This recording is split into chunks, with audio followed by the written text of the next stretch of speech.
I worry about the way the world is going, that the culture is going, that, everybody's it's a me culture. Everybody has their headphones on, myself included. No one's talking to anybody, and once you have your headphones on, no one's going to talk to you because like they're disturbing your peace. Yeah.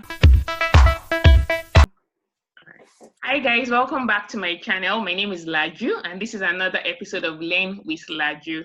Today I'm particularly excited because I have with me a special appearance. But before I introduce her, let's do the needful. You know what I'm talking about. Don't forget to like this video and subscribe. All right, yeah. So we'll get right into today's video. Today I have with me here Dr. Adaobi, also known as Dr. Ada Victoria of Exquisite Matching Dating Platform. She's a GP trainee and she runs a dating platform for healthcare professionals. How amazing is that? Welcome, Dr. Ada. Thank you for having me, Laju. Thank you very much. Yeah, I'm so excited to have you here because our topic today is pretty exciting, and this is a conversation that people don't talk about, but we really need to talk about it. What do you think? Mm-hmm. Yeah, I agree with you. And that's one of the reasons why I started this platform, so that we can talk about these things away from the prying of people that don't understand. Yeah. So the first question I'll be asking, not to worry, it's not really an interview, but I would like to know, like, what are your thoughts on this? Like, people say, oh, there are no husbands abroad, there's no wife abroad, marry before you move, What are your thoughts on this?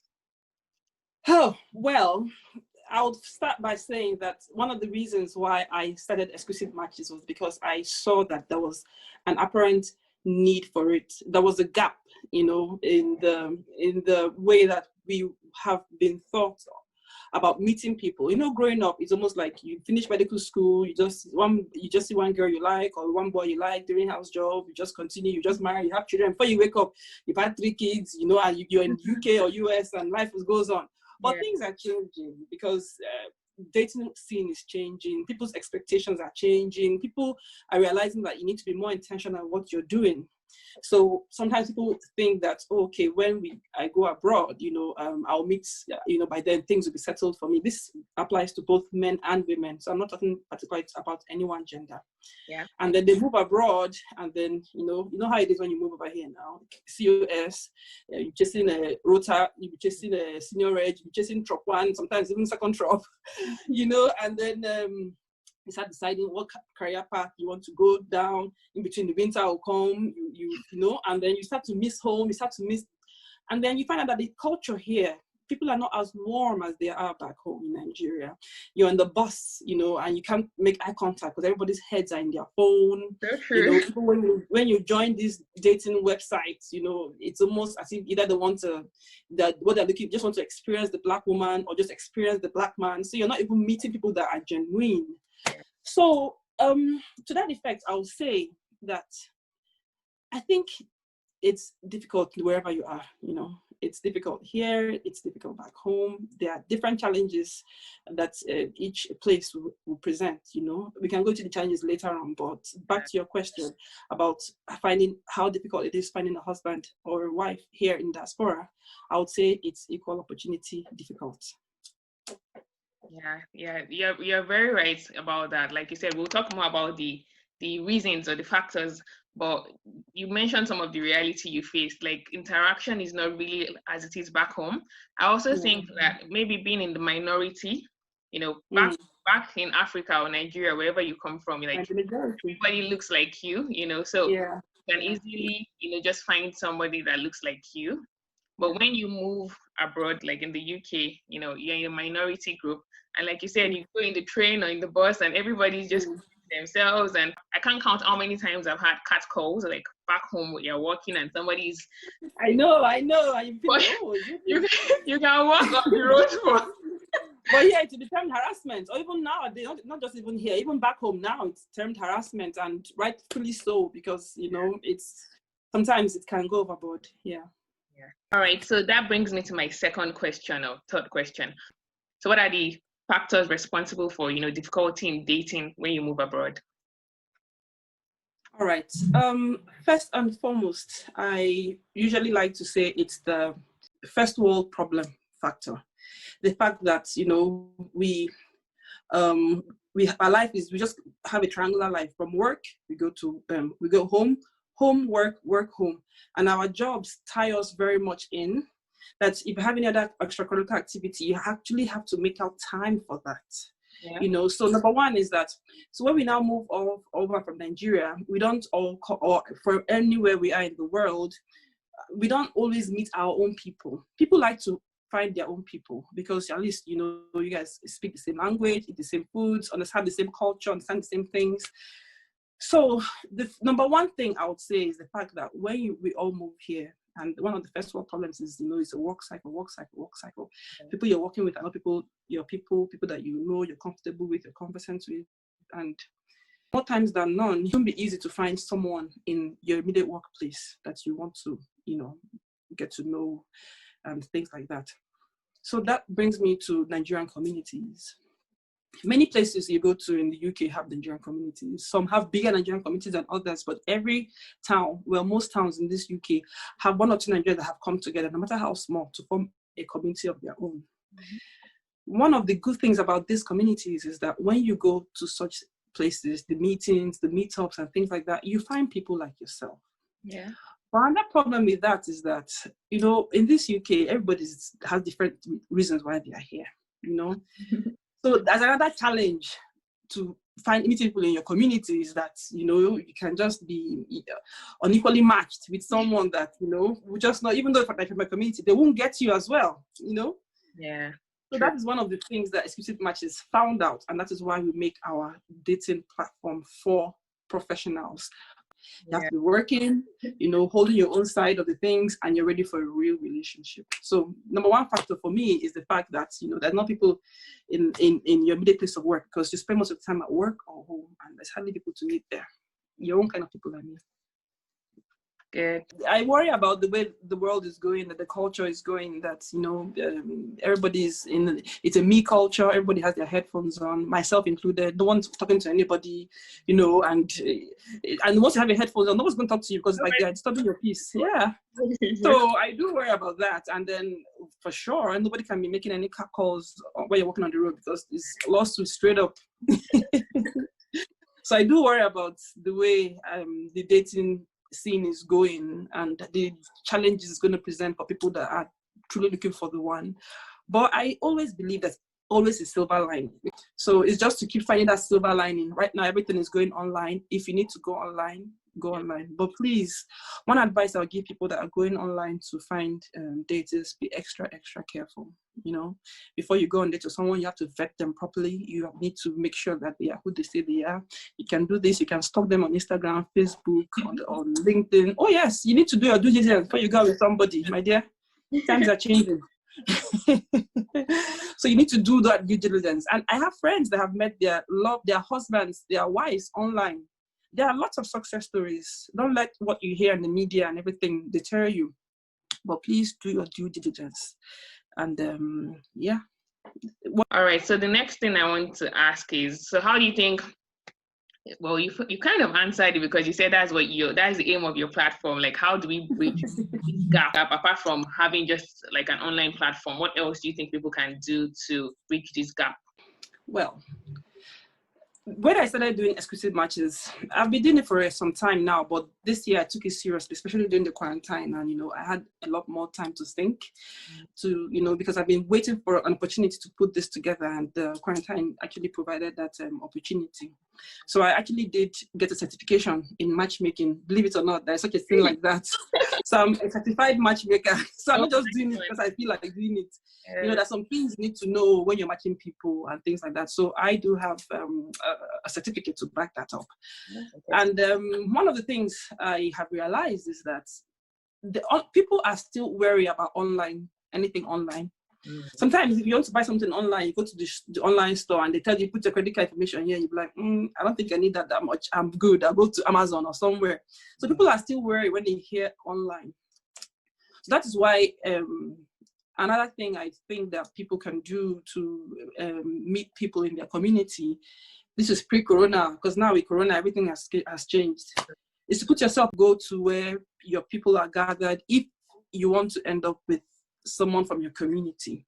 And this is not for people that, you don't mind ending up with a different race or something like that, or a different profession. But before you can find someone or rather, before you can fall in love with someone and be with someone, you need to know what you're looking for. You just can't walk on the street and anybody that talks to you say hello. You need to know what you're looking for.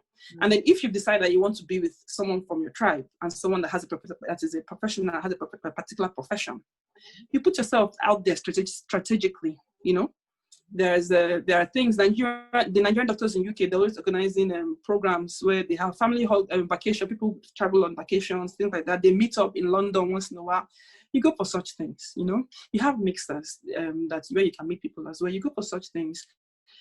I think this is particularly difficult for people that are introverted, because it takes a lot for them to want to be in the presence of people and expend their energy in that way. So it's really, really difficult for people that are introverted. So to them, I would say just find ways that you can, be around other people and meet and mingle. But if you're able to go out there, meet people, interact, do not hold back, because it's the more you're out there, the more you date, the more you know what you want and what you don't want. So that when you finally are ready to settle down, you know what you want and what you will be able to take. That being said, Exquisite Match is actually putting together an online speed date. So yes, you heard it right. Because the thing is, this is something I wanted to do pre-lockdown, but it looks like everywhere's going to lockdown again, especially going towards December. So look out for the dates, people. We are putting together an online speed dating session. It's going to be amazing. It's going to be like the real world, but just Zoom has made everything. That sounds like fun. Yes, it's going to be so much fun. So look out for the dates, look out for the flyers, and make sure fastest fingers, because we only have space for 10 people. Actually, for 10 females and 10 males. So fastest fingers get in. Okay. I said, can married people come? You know what I found very funny, Laju? Because Exquisite Matches, we have 4 different layers of membership. We have the group membership, where it's just an online platform. People just verify who they are, what they do, and if they are single, and then they can join. The problem with having married people on the platform is that we have some people sliding into people's DMs. It's quite embarrassing, I'm not here to judge what people are doing. I'm not here to judge. But then these ladies and these gentlemen join here with the hope of finding love. So it's a bit disrespectful for them if married people are sliding into their DMs and saying hello, So yes, married people are not welcome, please. They should go to their houses. No way. Don't mind me. That sounds like it's going to be fun, but no way. Like, married people shouldn't be allowed on the platform, really, because it will defeat the purpose, as you said. It will defeat the purpose. But we also know that we are a dating and relationship platform, and marriage is a kind of relationship. So even though we are geared towards single people, because we are here to help them find the love of their life, the person that is meant for them and they want to spend their life together with, we haven't forgotten the married people as well. Because in marriage is a relationship as well. You need to be able to oil the passion, to keep it flowing and keep it moving and keep it going. So once in a while, we also have some sessions that married people also give advice to the people that are single, and they just talk in general. So, but this particular thing, the club, is for single people. But married people also, we have some things coming up for them this year. So yeah, I'll look forward to that. All right. So I just wanted to point out something that you said, when you were talking about how to bridge the gap. And I think it's very important, like you said, to be open. Like, you need to be open. You need to, put yourself out there. Yeah, that was the word you used. And I think it's really key. Even if you're an introvert, I still think you need to find a way to just go out. Even if you're an introvert, you can still go to gatherings and still be an introvert, but the most important thing is that you still went, because while you're sitting down feeling cool on your own, somebody might just confuse you, because you need to be seen. If you're just back home, nobody knows that you're at home, So even if, like you said, Corona and all, now there's really no time to, we are not, gathering in places. But if that option comes up, I think people should take, advantage of it. And apart from that, another thing I think helps, like for me, I met my husband in church, for instance. If you have, okay, let me correct that. We met in school and in church, so both ways. So if you have like gatherings, like there are places you go often, like the church gathering or mosque or things where you can just interact with people. Yeah. It's really important, because that's where you build community, and it's in community that you build relationships. So whether it's offline or online, I really admire what you are doing. Oh, thank you. I wanted to say something about introverts, that, about coming out and everything. I understand. I've dealt with a few people, and when because I also give dating advice, and they're like, oh, but I'm so shy and everything. I understand that some people have that phobia of being around people as well. People are afraid of rejection. They're afraid. This happened before many times, and then I'm still here. The only thing I usually tell them is like, just because something didn't work the first time, second time, third time, does not mean to never work. Many of the inventions that has come about in the world today, they tell us the failures behind them. We'll be like, wow. So just because something didn't work does not mean that one should spiral into deep depression, or one should now feel rejected because one person, or something. No. Just because it didn't work the last time does not mean it will work the next time, And I'm not trying to say that people should get desperate, like, when you're out there, you're looking for someone to talk to you and everything. No, that is not what I'm trying to say. Be yourself. If you're an extroverted person, be your extroverted self. Be calm, be confident in what you're doing. Just know that you should put your best foot forward. And the person that is meant to notice you in that outing, be you an extrovert or an introvert, will notice you.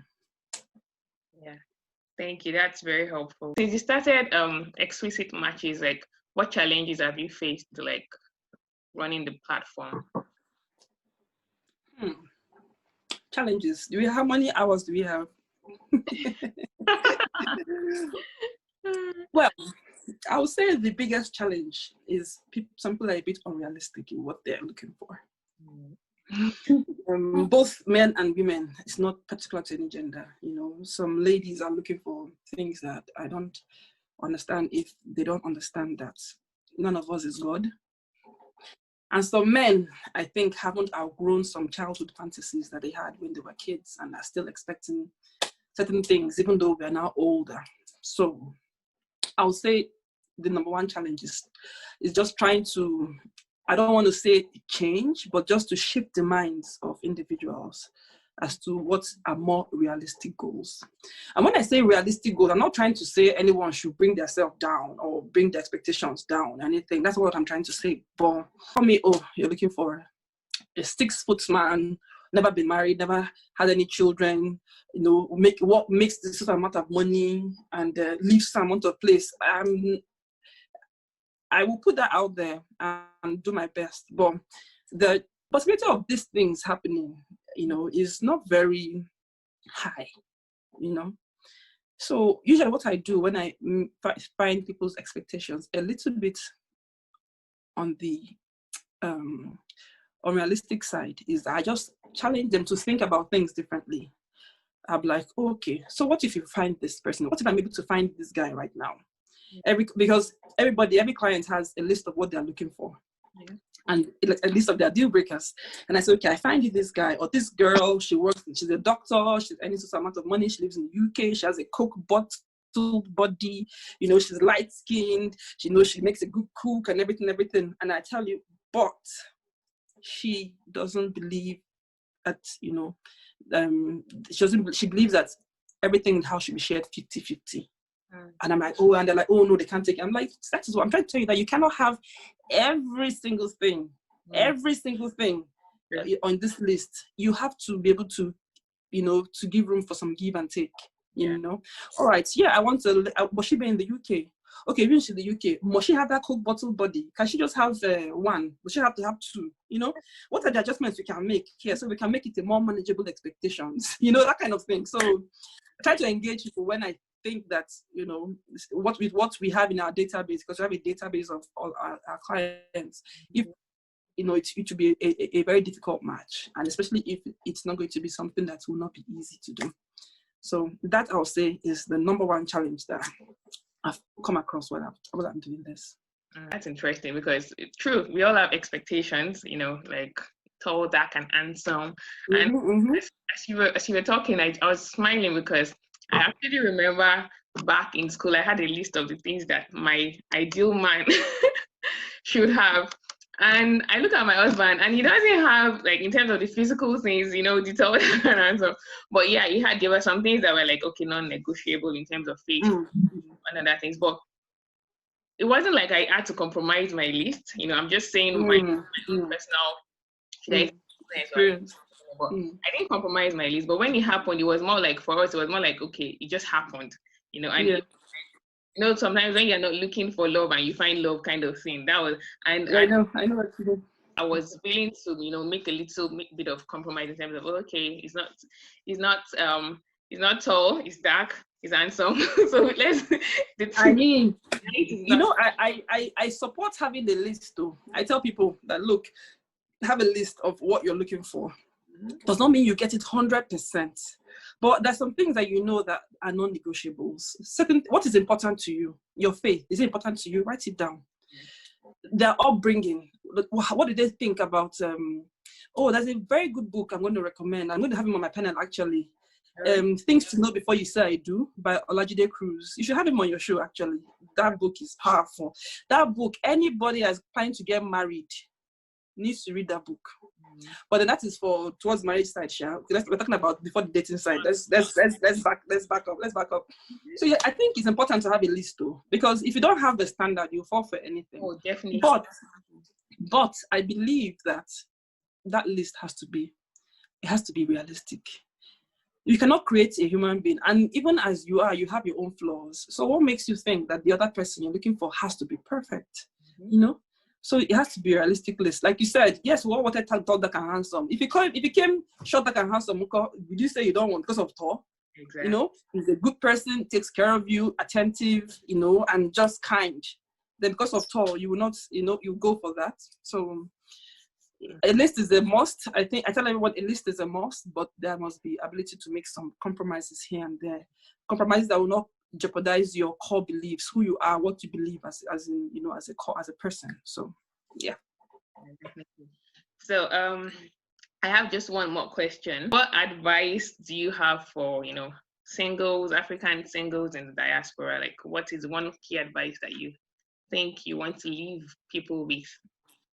Advice: join Exquisite matches. Oh yes. That's the first advice I'm going to give you. Join Exquisite matches. We try our very best to make sure that our clients are vetted. You're not talking to a robot, you're talking to somebody that actually has a profession. Like I say, we try our very best. We're not always getting 100%, but you can be sure that it's a real person you're talking to. And it's the match. It doesn't go right, you let us know, we'll get you another match. We're just here to make sure that you get the match you want, to lead to the relationship that you want. All right, so that being said, what advice I'll give to people in diaspora that are looking for love of their life is keep your heart open. Keep your heart open, because you never know, like you said, actually, Laju, you never know whether love might hit you. Yeah. But then if you always, you know, if you're waiting for it to happen at a particular day, particular time, particular way, I don't think it's the best way to go about it. Keep your heart open, you know. Keep your mind open, keep your options open. If it's not a healthy professional, it can be a lawyer, it can be a banker. If it's not a Nigerian, it can be from Nairobi, it can be from Zimbabwe, it can be a Caucasian. What is for you is for you, will be for you, for sure. Do not give up hope. Do not let it sink you into a deep depression. Do not make you think that maybe, oh my gosh, why is everything good happening to someone else and not myself? No, when is your time? Your time will be, when is your time? It is your time. But before it's your time, make sure you're doing what you're supposed to be doing. You know, if you're working, do it well. If you're, you know, studying for exams, do it well. Don't preoccupy yourself with the fact that you're single. Let your life not be defined by the weight. Exactly. You understand? Don't be defined by the weight. Both for girls and it's harder for girls though, because you know the way our society is. Yeah. Also, there's some guys too that are also waiting for the one, and it's almost crippling sometimes. They're like, okay, I can't do this until I marry. I can't do that. You know, that kind of thing. Don't be defined by the weight, and when it's your time, it will be your time. Yeah, I love that so much. And whatever faith you profess, ask for guidance, because some things sometimes are not of our own human making. You know, sometimes you ask for guidance, you ask for help, and you ask for the ability to understand what's going on. You know, so yeah, that's advice I'll give to singles in diaspora that are looking for love. Oh, thank you so much. So, Dr. Ada, if people need to contact you, how do they get in touch with you? All right, so we are everywhere on the World Wide Web. So just if you want all the information in one place, just go to our website, www.exquisitematches.org. That's where everything is. But if you want to find us, per piece, you find us also on Instagram, exquisite_matches. We're also on Facebook. We have our basic level membership is on Facebook, and it's just find us using Exquisite Matches Dating Club. You just find us there, pop up there, free for all, meet, mingle, slide into DMs, interact, chat, and things like that. But if you want to progress, go higher, there's different levels of membership to that. And if you need more information, just send us an email, info@exquisitematches.org. Twitter as well, Twitter, EQ Matches. You're doing a great job. Well done. Thank you. It has been a really interesting session. I've Oh enjoyed yes. Thank you so much, Dr. Ada. It's been amazing. Thank you for having me, Laju. Thank you. And hopefully we'll do this again some other time with a different topic. Maybe this time we'll focus more on now you're in a relationship. How do you make it work? That kind of thing. Sounds good. And kudos what you're doing. I really like the way you bring everything together. Thank you so much. All right, guys. So that's it for today. Don't forget to like this video, subscribe, and feel free to share. Till next time. Bye.